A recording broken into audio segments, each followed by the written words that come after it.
Bom dia, feliz sábado para você. Sabe que tem alguns pregadores que medem sucesso da pregação pelo choro, né? Bom que todo mundo já está chorando no início da mensagem, olha que legal. Posso ficar descansado. Seja muito bem-vindo mais um Sábado da Nova Semente. Você que está acompanhando a gente pela internet também, de qualquer lugar que você esteja, seja bem-vindo. Sei que você já recebeu sua lembrancinha, mas queria dar a minha saudação também a você, pai. Parabéns, que Deus te abençoe, porque ser pai também é um ministério de Deus. Que você continue sendo não só uma bênção, um servo de Deus, mas que você possa cumprir o papel de sacerdote do lar, principalmente no que diz respeito aos seus filhos. Deus te abençoe. Nós estamos na semana passada especificamente, nós iniciamos uma nova série de estudos, a série Nos Jardins de Babilônia. E nessa série nós estamos buscando entender como nós podemos ser fiéis aos princípios de Deus, mesmo vivendo a um mundo que se parece com a Babilônia, que se parece com os jardins da Babilônia. Mesmo vivendo num mundo que vai completamente avesso à vontade de Deus, como que eu posso permanecer fiel aos princípios? E tudo isso nós fazemos baseado na história de Daniel. Então, cada semana estamos estudando um capítulo. E eu convido você a já abrir sua Bíblia, Daniel capítulo 2, porque esse será o capítulo de estudo dessa manhã. Livro de Daniel, no capítulo 2. Enquanto você abre, deixa eu te fazer uma pergunta. Como que você imagina que vai ser o futuro? Como você imagina o futuro?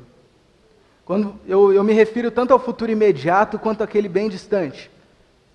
Deixa eu te dar algumas perguntas para te ajudar a raciocinar o futuro aqui. Por exemplo, aonde você vai estar daqui a 5 anos? Para pensar. Aonde os seus filhos vão estar daqui a 10 anos? Uma pergunta mais difícil ainda. Daqui a 10 anos. Quais são os planos que você tem para a sua carreira, para o futuro? Você já fez alguma dessas perguntas na sua mente? Você já parou para imaginar como vai estar o mundo daqui a 50 anos? Já tentou imaginar isso? É bem verdade que a gente não sabe se vai chegar até lá. Mas como estaria o mundo daqui a 50 anos? Uma forma legal da gente imaginar o futuro é acompanhando o que a mídia produz para a gente. Por quê? Através desses filmes e programações futuristas, a gente consegue ter uma ideia de qual é a tendência, qual é a imaginação que essa geração possui, quais são as expectativas que possui do futuro. Deixa eu te dar um exemplo. Aqueles que são mais rodados aí, têm um pouquinho mais de experiência de vida, com certeza na infância acompanharam aquele desenho de uma família que vive no futuro chamado Os Jetsons. Com certeza viram. Eu confesso que eu peguei o finalzinho, mas assisti um episódio ou outro. Esse desenho ele foi idealizado no início dos anos 60, ali nos primeiros anos da década de 60.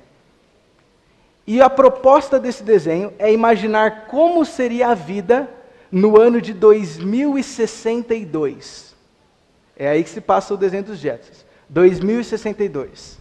E aí eu pergunto, será que daqui a 50 anos nós vamos ter carros voadores? Será que daqui a 50 anos nós vamos ter robôs como empregadas domésticas? Será? Falando em robôs, alguns anos mais tarde, no ano de 1999, foi produzido um filme, que fez bastante sucesso também, chamado O Homem Bicentenário. Um filme com Robin Williams. Não sei quantos de vocês assistiram esse filme. Caso você não tenha visto ou não lembra, esse filme trata de uma família que está num futuro distante. O filme começa assim, em um futuro distante. Uma família recebe pela primeira vez um androide na casa dela. Ela tinha acabado de comprar esse androide, que era um robô assim, muito parecido com o ser humano. E esse androide ele cumpriria toda e qualquer ordem dada pelo ser humano. Então ele era um servo daquela família que tinha comprado o robô. E se imaginava que isso aconteceria num futuro distante. Você sabe, isso é título de curiosidade, você sabe que ano precisamente começa a história do filme O Homem Bicentenário? No filme, lá no final ele fala. Começa no ano de 2005. Ou seja, na imaginação dos roteiristas, a partir de 2005, nós teríamos androides chegando nas casas. especificamente no dia 13 de abril de 2005. 10 anos depois, acho que podemos afirmar sem medo de errar que o filme errou, certo? O filme não estava muito bem ajustado com o tempo.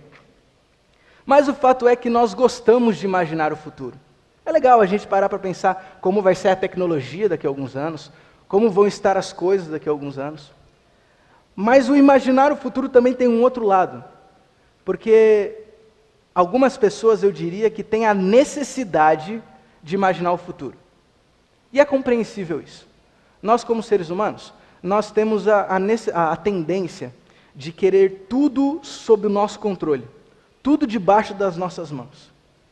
E imaginar a possibilidade de que você não tem o controle do que vai acontecer nem mesmo amanhã, quanto mais daqui a 10 anos, para algumas pessoas isso causa até pavor.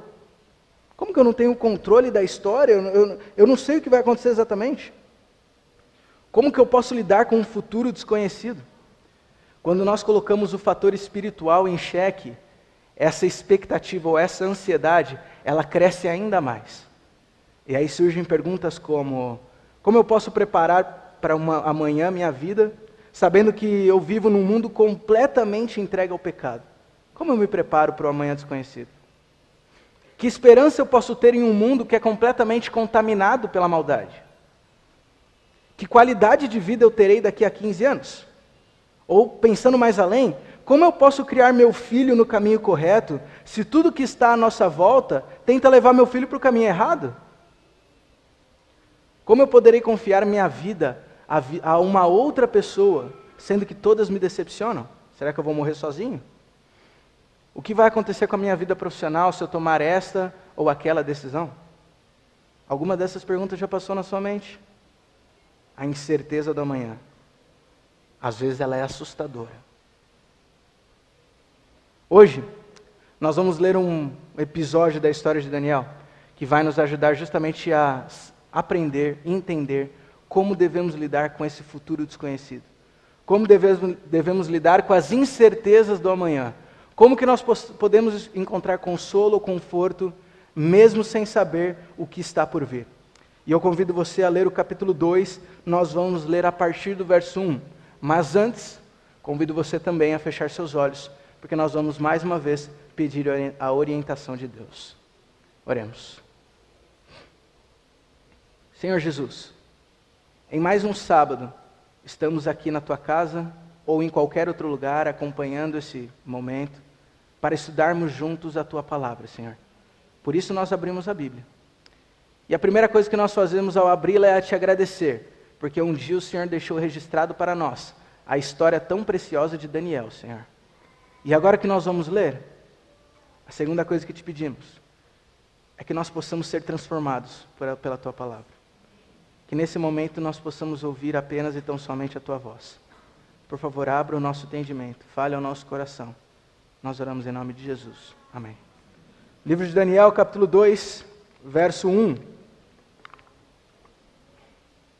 Diz assim: No segundo ano de seu reinado, Nabucodonosor teve sonhos. Sua mente ficou tão perturbada que ele não conseguia mais dormir. Por isso, o rei convocou os magos, os encantadores, os feiticeiros, os astrólogos, para que lhe dissessem o que ele havia sonhado. Quando eles vieram e se apresentaram ao rei, ele lhes disse: Tive um sonho que me perturba e quero saber o que significa. Deixa eu resumir um pouquinho da história para você, para a gente avançar no estudo. A história conta que na Babilônia, o rei Nabucodonosor, certa noite, estava dormindo. Sabe quando você tem aquele sonho que ele é muito esquisito, assim, e parece, ele começa a te incomodar? Você já teve algum sonho desse? Você sonha, você acorda meio incomodado com aquela história. Isso aconteceu com Nabucodonosor. Mas o sonho incomodou tanto ele, que ele acordou por causa do sonho, e não conseguiu voltar a dormir. A sensação que ele tinha era que aquele sonho não era mera imaginação, mas tinha algum significado por trás. E você provavelmente conhece a história, sabe que de fato esse sonho tinha significado. Seguindo a leitura, nós vemos que o sonho de Nabucodonosor foi acerca de uma estátua bem alta. E essa estátua tinha cada parte do corpo feito de um material. Então a cabeça era feita de ouro, o peito de prata, a cintura de bronze, as pernas de ferro e os pés de barro misturado com ferro. De repente, na continuação do sonho, vinha uma pedra lá do alto. E essa pedra batia exatamente nos pés da estátua. E a partir daí, desse impacto, toda a estátua era despedaçada. E agora essa pedra começava a se espalhar e ela tomava posse do planeta Terra. Ainda na leitura do texto, nós vemos que essa estátua significa reinos. Ou seja, cada parte do corpo, o ouro, a prata, o bronze, cada parte significava um reino. A partir da Babilônia, que era representada pela cabeça de ouro, e depois cada metal que sucedia representava o reino que viria após Babilônia. Só que a pedra finalmente representava a volta de Jesus. Ou seja, naquele sonho que Nabucodonosor teve, ele teve uma revelação de Deus desde do seu tempo até os nossos dias de hoje. Ele teve um resumo da história até a volta de Jesus. Que revelação poderosa! É muito forte esse sonho que Nabucodonosor teve. Mas o que eu quero estudar com você hoje não é exatamente o ponto da estátua em si, mas o que está ao redor. O que está ao redor desse sonho. Inclusive, se você tiver mais interesse sobre o que significa exatamente cada parte da estátua, assim como fizemos na série passada, eu te convido a frequentar o programa Começos, todo sábado às 15 horas e toda segunda e terça às 19h30 aqui na Nova Semente. Nesse momento do Começos, nós vamos estudar mais a fundo o que significa essa estátua. Então, visite que você vai gostar. Mas, para a nossa lição de hoje, eu queria analisar com você nos próximos minutos a postura que cada um dos personagens da história tiveram com relação a esse sonho. Por quê? Nabucodonosor estava tendo uma visão do futuro. O amanhã desconhecido estava se tornando conhecido para Nabucodonosor. E essa ideia apavorava ele. Por isso que ele ficou tão perturbado. Como que cada um reagiu a isso? Com base nesses exemplos, nós vamos conseguir aprender alguns itens também. Por isso, você que sofre com a incerteza do amanhã, você que passa ansiedade pelo desconhecido futuro, você que não entendeu como eu posso me preparar porque ainda está por vir, nós vamos analisar agora, para você, 4 atitudes que nos levam a lidar melhor com as incertezas e inseguranças que o futuro nos traz. 4 atitudes para lidar com a insegurança do futuro. Se você quiser anotar, a primeira atitude que devemos tomar, com base nesse texto, é: não busque em fontes erradas. Não busque em fontes erradas. Quando seguimos a leitura do capítulo 2, do verso 3 até o verso 9, nós vemos que no momento que Nabucodonosor acordou de vez e percebeu que ele tinha que descobrir o significado daquele sonho, qual foi a atitude que ele tomou? Ele chamou todos os sábios, todos os seus conselheiros. Então vieram, a Bíblia diz, magos, feiticeiros, astrólogos. Cada um consultava em um método. Alguns seguiam o que os astros diziam, o outro dizia o que as cartas, os búzios falavam, outros diziam o que os deuses pagãos diziam. Fato é que ninguém adorava Deus de Israel ali. E agora, Nabucodonosor chama todos esses conselheiros para ouvir o que eles têm a dizer acerca desse sonho. E agora ele coloca uma condição, ele fala o seguinte: aquele que revelar o meu sonho vai ganhar uma grande recompensa. Mas ele estava tão desesperado que se ninguém revelasse o sonho, a consequência é que todos morreriam. Então ou você revela e vai ser recompensado, ou você não revela e você vai ser morto.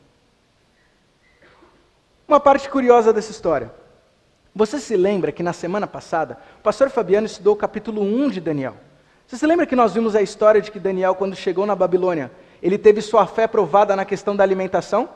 E agora ele tinha que comer a comida do rei, que não era a comida que Deus ordenava. Então Daniel escolheu, junto com seus 3 amigos, fazer um teste. E eles passaram 10 dias comendo apenas frutas, legumes e verduras. Lembra disso? Depois de 10 dias, quando acabou esse processo, o final do capítulo 1 de Daniel vai dizer que Daniel e seus 3 amigos se destacaram em termos de saúde, em termos de conhecimento também, em relação aos outros que haviam comido a alimentação do rei. E o final do capítulo 1 também vai dizer ainda que no final eles fizeram um teste de conhecimento, um teste de QI, digamos assim. E os Daniel, Sadraque, Mesaque e Abednego, os 4, se destacaram 10 vezes mais. Eles conheciam 10 vezes mais do que todos os outros que tinham sido levados cativos. O sucesso deles foi tão grande que o mesmo capítulo termina dizendo que Daniel agora, junto com seus 3 amigos, se tornou um dos conselheiros do rei. Os 4 passaram a fazer parte do grupo de conselheiros do rei. Eles foram promovidos de meros escravos, meros cativos, a conselheiros do rei, a sábios do rei. Com base nisso, no momento que Nabucodonosor chama os seus sábios para o palácio, Daniel e seus amigos deveriam estar ali também. Porque eles também faziam parte dos sábios. Mas Nabucodonosor não chamou. Nabucodonosor chamou as cartas. Nabucodonosor chamou os astros. Nabucodonosor chamou os búzios. Nabucodonosor chamou os deuses pagãos. Mas o Deus de Israel, o Deus que tinha dado o sonho para Nabucodonosor, esse ele não quis ouvir. Esse ele não quis dar ouvidos.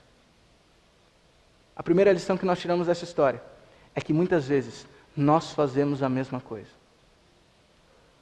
Quando nós pensamos no presente e como eu vou me preparar para o amanhã, eu dou ouvidos para absolutamente tudo que aparece pela minha frente, menos para o que Deus fala. Quem são suas fontes de conhecimento? Qualquer coisa que o mundo me oferece se torna relevante para eu colocar em prática, mas o que Deus falou, isso é questionável. Como assim, pastor? Vou te dar exemplos. A Bíblia diz para você criar o seu filho da maneira X, mas Augusto Cury aconselhou Y. Vamos seguir Augusto Cury. A Bíblia diz para você cuidar da saúde de maneira X, mas o Dr. Drauzio Varela falou para fazer Y. A Bíblia diz para eu me vestir de maneira X, mas a moda me diz para usar a roupa Y. A Bíblia diz para eu me relacionar com a pessoa X, mas os meus amigos me empurram para a pessoa Y. A Bíblia me diz para pagar os impostos de maneira X, mas o meu contador me diz que é mais vantagem de pagar de maneira Y. A Bíblia diz para eu guardar o dia X, mas o meu líder religioso me fala sobre o dia Y. Quem tem sido o seu conselheiro? Quem tem sido aquele que dita as regras da sua vida? Quem tem sido a fonte de sabedoria da sua casa? O que você tem lido, o que você tem assistido? Onde você busca orientação no momento da dúvida? E agora falando especificamente para você que é pai, você que é mãe, aonde seus filhos têm encontrado direção na vida? O que eles têm lido, o que eles têm assistido? Eu vou dar um exemplo. Como pastor da Sementinha, aqui na Nova Semente, e também dos adolescentes, eu acompanho muito do que os seus filhos têm feito. E ali conversando com algumas professoras, principalmente da Sementinha, eu vejo casos de crianças que hoje em dia têm smartphone ou até computador, mas não tem sequer uma Bíblia em casa. Quem tem sido o conselheiro da tua família? Nós vemos ali crianças de 8 anos de idade, que tem aula de inglês, tem aula de francês, tem aula de natação, tem aula de um monte de coisa. Tem tempo para tudo, mas aos 8 anos de idade já não tem 2 minutos para ler a lição da escola sabatina e orar a Deus. Quem tem sido o conselheiro dos seus filhos? Me desculpa, eu não sou pai e eu não quero te dizer o que fazer. Mas se uma criança não tem tempo aos 6 anos de idade, 8 anos de idade de orar a Deus, quando ele for adulto, ele também não vai ter. Quem tem sido o conselheiro da tua casa? Jeremias 17, verso 5 diz: maldito o homem que confia no homem. Se você quer aprender a lidar com as incertezas da vida, a incerteza do futuro, busque orientação nas fontes corretas. Pare de buscar orientação nas fontes que não vêm de Deus. Não busque a orientação em fontes erradas. Segunda atitude que nós vemos no texto de como lidar com a incerteza do amanhã: não busque a resposta em si mesmo. Não busque em si mesmo. Quando seguimos a leitura no verso 10 e 11, nós vemos a reação dos sábios ao pedido do rei. Porque o rei não pediu apenas para que se revelasse o significado do sonho. O rei pediu para que fosse descrito qual era o sonho também. Para ter uma garantia de que o significado seria certo. E agora os servos ficaram desesperados, porque eles sabiam que não iam conseguir desvendar e eles morreriam. Então os sábios começam a pedir misericórdia do rei, tentando mostrar para ele que o pedido dele era irrazoável, não fazia sentido o pedido dele.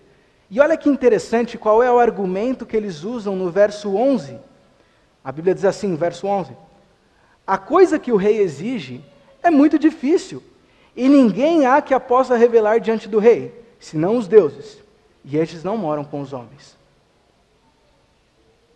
Olha só que interessante, vamos parar para pensar nisso aqui. Eles estão falando, rei, nós não podemos te contar qual é o seu sonho, porque os deuses não moram entre nós, e só eles sabem.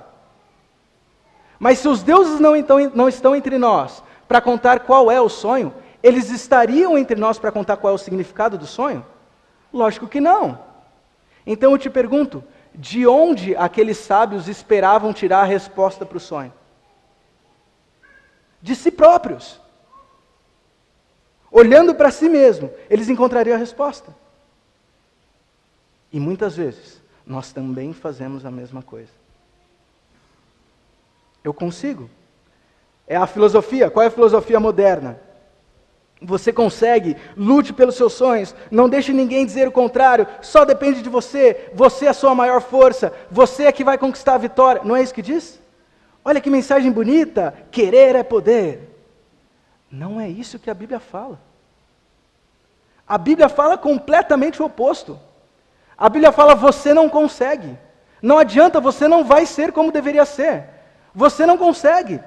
Não adianta ficar tentando. Você não pode. O próprio Paulo em Romanos capítulo 7, ele diz, miserável homem que eu sou. O bem que eu quero fazer eu não consigo. Agora o mal que eu não quero, é isso que eu faço. Miserável homem que eu sou. Eu não consigo. Mas o próprio Paulo, lá em Filipenses capítulo 4, verso 13, ele diz, tudo posso naquele que me fortalece. Veja, a resposta não está em mim mesmo. A resposta está em quem? A resposta está em Deus. Não sou eu que encontro as respostas para o amanhã. Não sou eu que encontro as respostas para as incertezas. É Deus que me dá. Portanto, pare de olhar para dentro de si. Pare de olhar para dentro buscando resposta, porque a resposta está no alto. Deixe de olhar para dentro e passe a olhar para cima, porque é lá que você encontra a saída. Quando eu olho para dentro, eu só encontro decepção. Mas quando eu olho para o céu, eu finalmente encontro a salvação. Pare de buscar a resposta em si mesmo, você não vai encontrar. Busque em Deus, Ele é a saída para a vida. Terceira atitude que nós vemos no texto, busque a oração. Busque a oração. Quando nós seguimos a leitura do verso 12 em diante, nós vemos que Daniel e seus amigos descobrem que seriam mortos. Por quê? Com a atitude dos sábios, o rei ficou revoltado. E agora ele baixa um decreto que todos os conselheiros do reino deveriam ser mortos. Como já citamos antes, Daniel e seus amigos faziam parte desse grupo. Daniel, quando descobre que ele seria morto, e descobre o porquê da morte dele e de seus amigos, ele toma um susto. A Bíblia diz que a primeira coisa que ele faz, ele corre para o rei. E ele fala, rei, por favor, me dá tempo, porque eu vou falar com o meu Deus, para ele me dar a resposta para o teu problema. E agora ele corre para casa. E quando ele corre para casa e encontra Sadraque, Mesaque e Abednego, sabe qual é a primeira atitude dos seus amigos quando descobrem o que ia acontecer? Eles se ajoelham e oram. Eles se ajoelham e oram.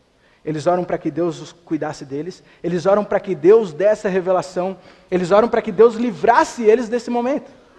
A primeira atitude deles é orar. Por que nós temos tanta dificuldade de fazer isso? Não de orar em si, mas buscar como primeiro recurso. Sabe aqueles testemunhos que a gente escuta? Que quando acontece um problema, talvez você já passou por isso, quando acontece algum problema, eu tentei fazer isso, tentei fazer aquilo outro, deu tudo errado. Aí eu resolvi ajoelhar e orar, e a coisa funcionou. Por que a gente demora tanto? A oração não tem que ser plano C ou plano D. A oração tem que ser o plano A. Sabe por quê? Quando você primeiro ora e depois vai atrás de resolver as coisas, Deus vai contigo. Aí vai dar certo logo de primeira. Porque você primeiro pediu a orientação de Deus, você não ficou batendo cabeça sozinho. Pare de bater cabeça. Pare de correr atrás do vento. Deus tem que ser a primeira opção. A oração tem que ser a primeira saída. Na verdade, mais do que isso, a oração é mais do que a primeira opção. A oração é a única saída que existe. Mateus capítulo 18, verso 20 diz: porque onde estiverem 2 ou 3 reunidos em meu nome, aí eu estarei no meio deles. Busque oração quando vier a incerteza. Busque oração quando vier o dilema. E Deus estará do seu lado. E a quarta e última atitude, e concluímos a história com isso, nos diz: busque o Senhor do futuro. Nós vimos, não busque fontes erradas, não busque em si mesmo, busque oração, para que você possa buscar o Senhor do futuro. Através da oração, Deus concedeu a Daniel a revelação daquele sonho. E Daniel então foi perante o rei. Mas quando ele chegou diante do rei, veja qual foi a primeira coisa que ele disse. No verso 27 e 18. 27 e 28, perdão, diz assim: respondeu Daniel: o mistério que o rei exige, nem encantadores, nem magos, nem astrólogos o podem revelar ao rei. Mas há um Deus no céu, o qual revela os mistérios, pois fez saber ao rei Nabucodonosor o que há de ser nos últimos dias. O teu sonho e as visões da tua cabeça são estas. Antes de começar a dizer qual era o sonho, qual era a revelação, Daniel primeiro deu a autoria para o dono do templo. Antes de dizer, rei, eu vou solucionar o teu problema, ele falou quem deu a solução para ele. Ele exaltou o nome de Deus. Daniel ele não buscou a solução em deuses pagãos. Daniel não buscou a solução em coisas do mundo. Daniel não buscou a solução muito menos em si próprio. Daniel buscou a solução no autor do sonho, no autor da revelação, no autor do tempo. Deus. Busque o Senhor do futuro. Sabe o que é o mais curioso dessa história? Se lembra que a gente viu a argumentação dos sábios do rei? Eles disseram, não, nós não podemos revelar, porque os deuses não estão entre nós. Porque quando você está nos jardins da Babilônia, os deuses não estão com você. Mas mesmo lá no meio da Babilônia, mesmo na frente do rei Nabucodonosor, Deus estava ali. E se Daniel pôde revelar o sonho, é porque o Deus de Israel, o Deus da Bíblia, esse está entre nós. Busca o Senhor do futuro. Verso 47 diz assim: logo após Daniel revelar todo o sonho, a resposta do rei: certamente o vosso Deus é o Deus dos deuses, e o Senhor dos reis, e o revelador de mistérios, pois pudeste revelar este mistério a mim. Nabucodonosor, um rei pagão, vira para Daniel e fala: o seu Deus é o Deus dos deuses. O seu Deus é o dono do tempo. O seu Deus é o Senhor do futuro. No fim da história, o nome de Deus foi exaltado pelo dom dado a Daniel. O mesmo Deus que criou o mundo, Ele também sustém as suas criaturas. Deus não nos abandona. E quando nós entregamos nossas dúvidas, nossas incertezas, nossas inseguranças a Deus, Ele toma conta de nós. Na verdade, eu diria que a incerteza do futuro, ela nos faz lembrar do Deus que é dono de tudo. A insegurança do futuro nos faz lembrar de nossa dependência de Deus. A insegurança, o desconhecido do futuro, nos faz lembrar que nós não conhecemos nem 10% da grandeza de Deus. Entregue o seu futuro nas mãos de Deus. Me lembro quando eu estava no teológico, terminando o curso de teologia, passei por um dos momentos de maior incerteza com relação ao futuro da minha vida, um dos. Para onde você vai trabalhar? Curioso que quando você se forma em teologia, o processo funciona um pouquinho diferente de algum outro curso regular.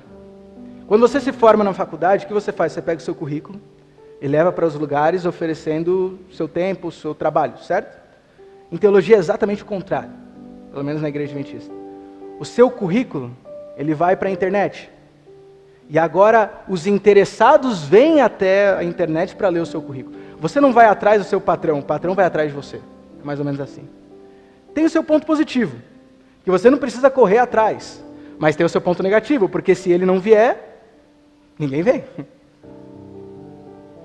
Há um tempo atrás, alguns anos atrás, quando se fazia teologia, era praticamente certeza que você ia ter uma vaga de trabalho, algum lugar para poder atuar no seu ministério. Mas hoje em dia não é mais assim. Só para você ter uma ideia, no semestre que passou agora, dos formados do ano passado, somente aqui no NASP em São Paulo, 80 pessoas ainda esperavam uma vaga para poder atuar no ministério. E eu me formei em 2013, não peguei muito diferente disso. E agora vem a incerteza. O que vai acontecer? Porque se ninguém me chamar, eu já estava noivo, não sabia onde ia morar, como que a gente ia casar, o que vai acontecer da minha vida. No final de 2013, eu não fazia a mínima ideia o que aconteceria 1º de janeiro de 2014. E aí então eu resolvi fazer uma oração a Deus. Por causa desse formato, algumas pessoas seguem o seguinte método. Elas vão até alguns pastores, líderes, e falam: pastor, eu estou à disposição. Será que tem algum jeito de a gente trabalhar junto e tal? Eu resolvi fazer diferente. Porque eu tinha 2 perguntas na minha mente. Primeiro, eu vou ter para onde ir. Segundo, que lugar que Deus quer que eu vá? Então eu fiz um acordo com Deus. Eu orei e falei: Senhor, eu não vou mover um músculo.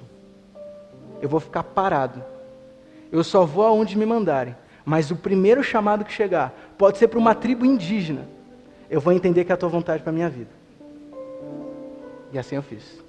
Então me falaram para me encontrar com o líder da associação daqui de São Paulo, porque era o lugar de onde eu vim. Fui lá, fiz a entrevista. Aí de repente um pastor líder de Santa Catarina, que era amigo, ou era pai de um amigo meu, ele falou: Dani, vem conversar comigo. Fui lá e conversei com ele. Mas nada muito grande. Aí um dia, recebi a ligação do pastor Fabiano, falando: Dani, queremos que você venha aqui em São Paulo, nós somos da Nova Semente, para você conversar com a gente. Nunca tinha posto o pé na Nova Semente. Falei: vamos lá, né? Já fiquei eufórico, da onde saiu isso? Fiz a entrevista. E agora estava na espera do resultado, uma vez que outras pessoas também fizeram a entrevista. E orando, falando: Senhor, não vou fazer nada. Quando foi em algum dia da semana, aí talvez uma quinta, sexta-feira, não, uma segunda-feira, uma pessoa chegou para mim e falou assim: Dani, o pastor líder da igreja de Campinas, da região de Campinas, ele quer conversar contigo. Ele vai vir para cá e quer conversar contigo na quarta-feira. O meu pai trabalha nessa região. E posteriormente eu descobri que aquele pastor pretendia me chamar. E agora eu tinha um dilema na mão. Porque eu tinha feito uma entrevista aqui na Nova Semente, parecia que tinha chance. Ia vir essa de Campinas, que com certeza ia me chamar. E agora a minha oração para Deus já não era mais se eu iria trabalhar. Minha oração para Deus é: Senhor, o que o Senhor quer do meu futuro? Para onde eu tenho que ir? Qual é o lugar certo? Quarta-feira eu ia nessa reunião e eu seria chamado ali. E o primeiro chamado que chegasse eu aceitaria.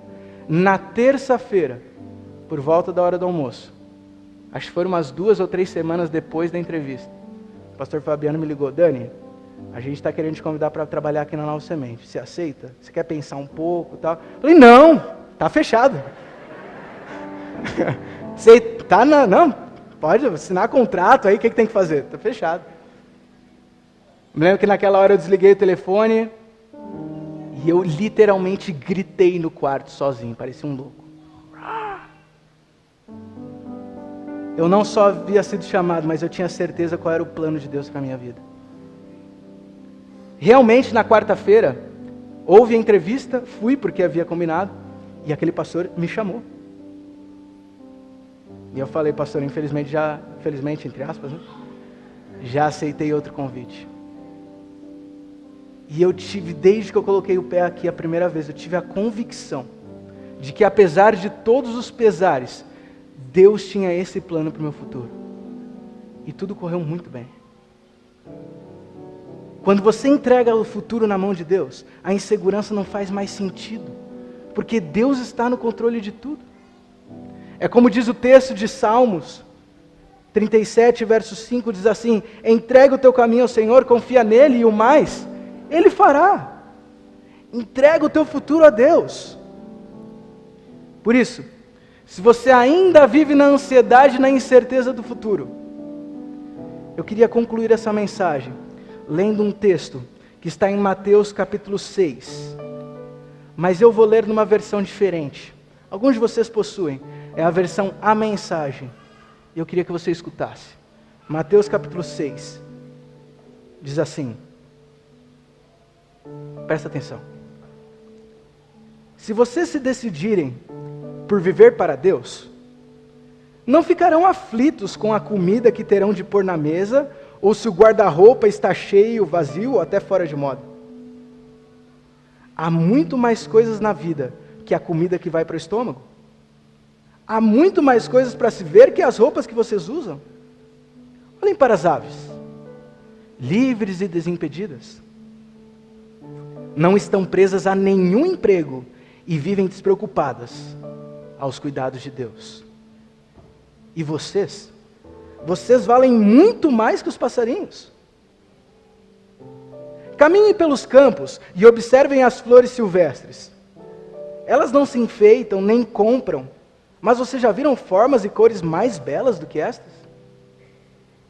Os 10 homens e mulheres da lista dos mais bem vestidos do mundo iriam parecer maltrapilhos comparado a essas flores. Se Deus dá atenção à aparência das flores, e muitas delas nem mesmo são vistas, não acham que Ele cuidará de vocês também? Não acham que Ele terá prazer em vocês e fará o melhor por vocês? Por isso, quero convencê-los a relaxar, a não se preocuparem tanto. Quem não conhece Deus e não sabe como Ele trabalha, é esse que se prende a essas coisas. Mas vocês conhecem Deus e sabem muito bem como Ele trabalha. Orientem sua vida de acordo com a realidade, a iniciativa e a provisão de Deus. Não se preocupem com as perdas e descobrirão que todas as suas necessidades serão satisfeitas. Prestem atenção apenas no que Deus está fazendo agora e não se preocupem quanto ao que pode ou não acontecer amanhã. E quando se depararem com uma situação difícil, Deus sempre estará lá para ajudá-los. Mateus capítulo 6, verso 25 ao 34. Quando você estiver inseguro ou em uma situação difícil, Deus estará lá para te ajudar. Não quer você também confiar o seu futuro a Deus? Não quer você também entregar tudo na mão de Deus para que Ele tome conta da sua vida? Se você quer tomar essa decisão como eu te convido a ficar de pé, porque nós vamos encerrar esse culto cantando mais uma vez um hino que fala do futuro que Deus planejou, do sonho de Deus para você, aquele que tem o tempo em suas mãos. Ele prepara uma morada para nós, uma linda morada além do rio.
só a igreja.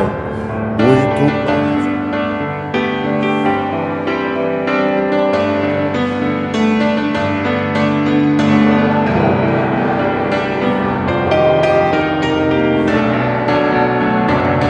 Nosso encontro.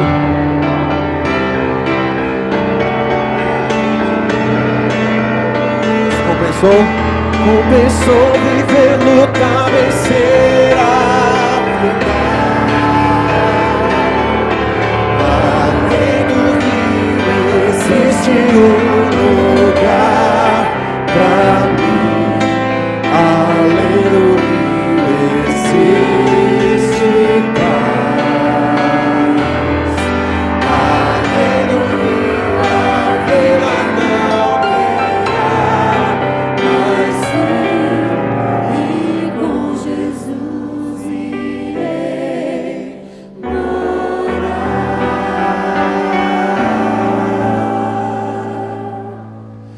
E com Jesus irei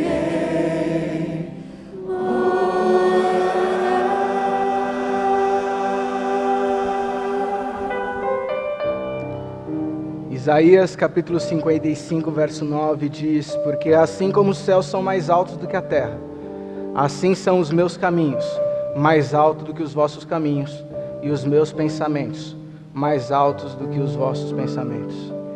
O plano de Deus sempre é maior, sempre é melhor. O dono do tempo, o dono do futuro, também é o dono da tua vida. Senhor Jesus, obrigado pelo privilégio ou pela segurança, Senhor, que nós temos de saber que em meio às incertezas que nós temos nesses jardins da Babilônia, nós ainda podemos ter a confiança que o Senhor está ao nosso lado. Nós não sabemos o que vai acontecer amanhã. Nós não sabemos o que vai acontecer depois de amanhã. Nós não sabemos o que vai acontecer daqui a anos e anos e anos. Mas uma coisa nós temos a certeza, que não importa o tempo, o lugar, o Senhor vai estar ao nosso lado. Continua sendo não só o Senhor do mundo, mas o Senhor da nossa vida. Nós oramos em nome de Jesus. Amém. Que Deus te abençoe. Que você possa entregar sua vida nas mãos de Deus. Podem sentar um minutinho, por gentileza. Mais um segundinho só, por favor. Todos sabemos que o pastor Kleber e família está mudando para os Estados Unidos. Vocês já ouviram aquela frase, família vende tudo? Pois é, pastor Kleber está vendendo tudo. Acho que se alguma coisa...